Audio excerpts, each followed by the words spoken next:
Dallas is a grieving city today. 12 officers shot and 5 of them dead. It's the largest law enforcement casualty since 9/11. Here at the memorial for the 5 officers killed during last week's ambush, the only way that we can describe the scene around us is united. The same thing President Obama said as he commended the Dallas Police Department and urged the community to continue to come together at times like this. Hillary and Bernie giving it the old college try. I'm Kylie Walker for CNN Washington. Surveillance video is giving us a good look at 2 burglars who broke into a gas station in Oak Cliff.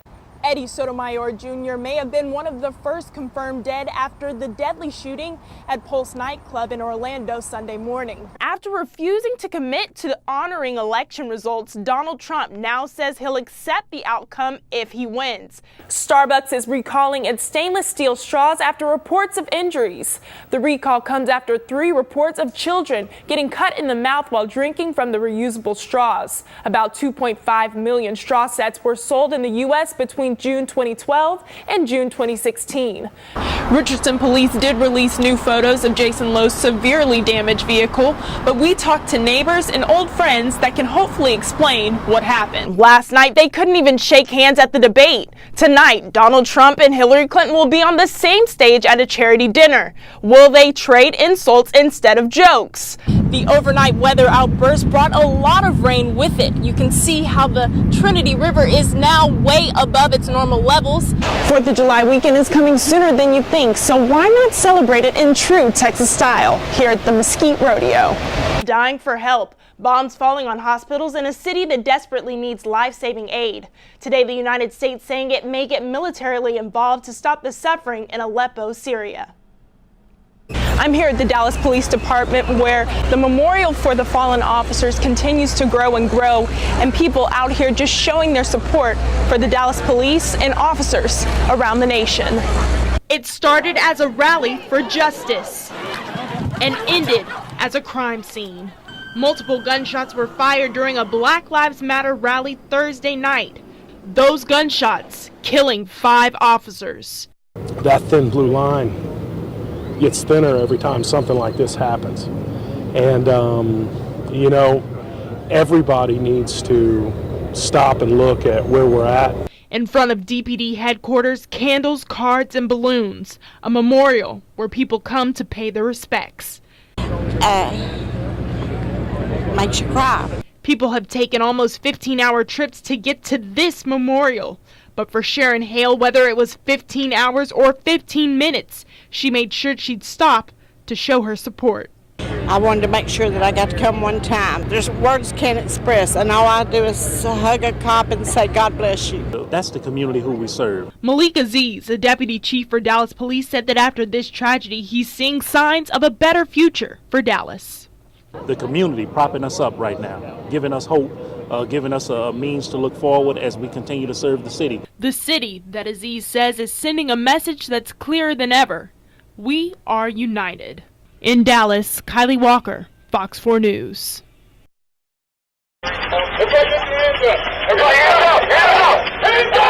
Local police evacuated moviegoers out of the Cinemark on Pleasant Run Road last night. Lancaster Lieutenant Cliff Worley said officers responded to a robbery in progress with little to no information. The description we got was all of the suspects, all 3 suspects were wearing all black with black hoodies over their head, and all 3 were wearing masks. Officers, besides knowing the 19-year-old manager had been beaten and robbed, were unsure of what exactly they were walking into. The suspect's still in the location. You know, what is their intent? Are they trying to blend in? Are they trying to hide, maybe ambush officers? Are they intending on taking hostages? Are they intended on making it an active shooter and start shooting from that point? Around 200 people were inside watching movies. No idea the theater was being robbed. Lancaster police called for an officer assist, one of the most alarming dispatches an officer can receive. Lancaster called for mutual aid. We sent 7 units over there to help assist them. As they exited, DeSoto officers were outside, and they were kind of checking people as they come out to make sure that they didn't have any weapons. When these folks start coming out, you don't know who is whom. So in an abundance of caution, you have everyone get their hands up. You're going to have to pat everyone down in an attempt to make sure, number one, they're not armed, number two, they're not the person that you're looking for. Police body cams show officers sweeping the building looking for possible gunmen hiding inside. Yeah, I got a blind spot on the left. Got it. Coming out. Good. Blue, blue. Blue, there.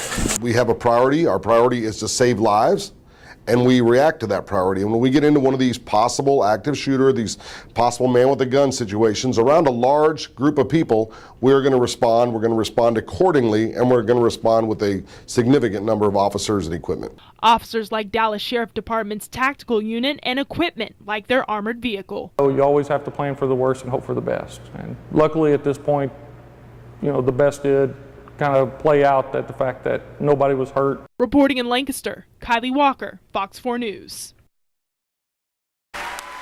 Hillary Clinton's attempt to become the first woman elected president came to an end.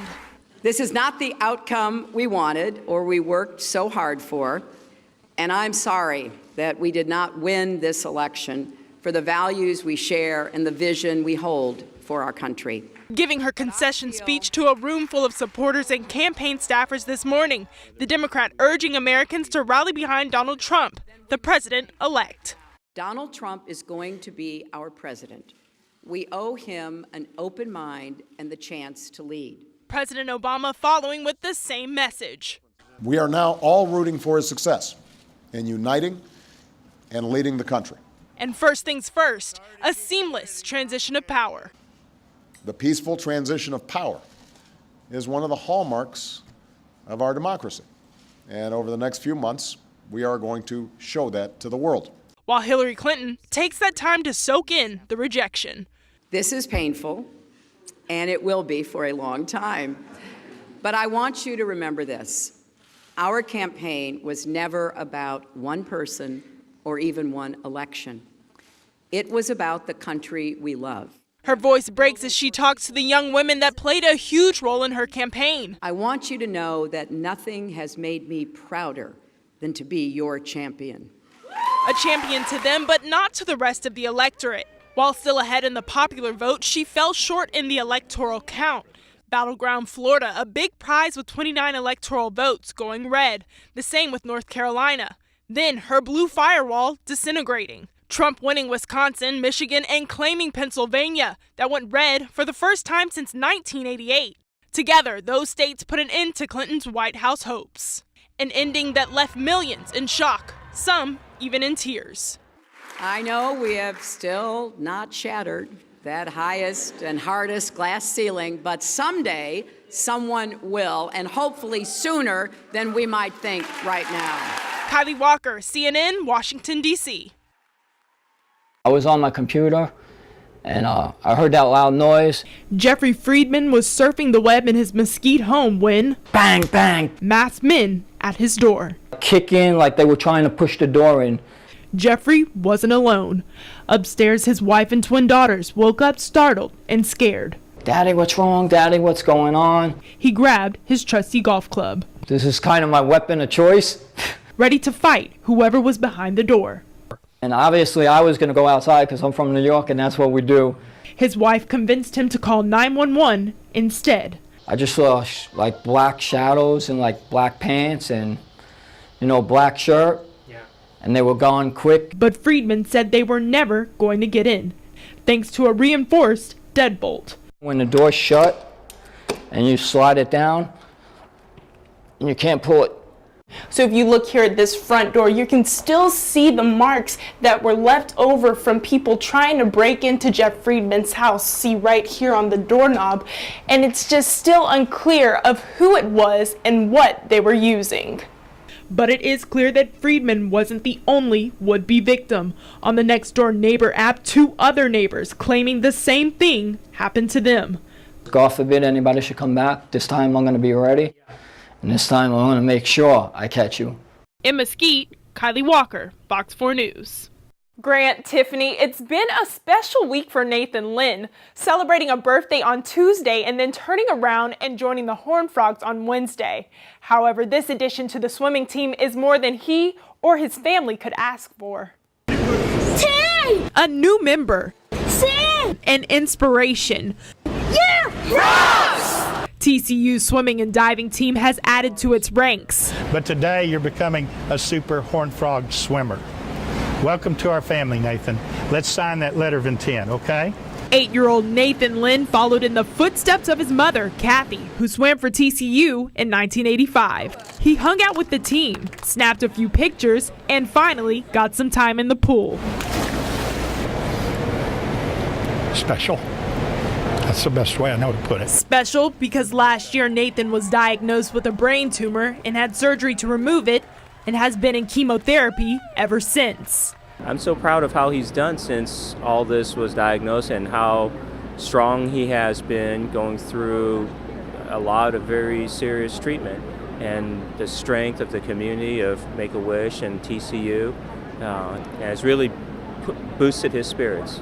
And has boosted the team spirit as well. And seeing Nathan when he swam that length of the pool and them cheering, special, you know. Special for friends, family, and of course, Nathan. Go Frogs!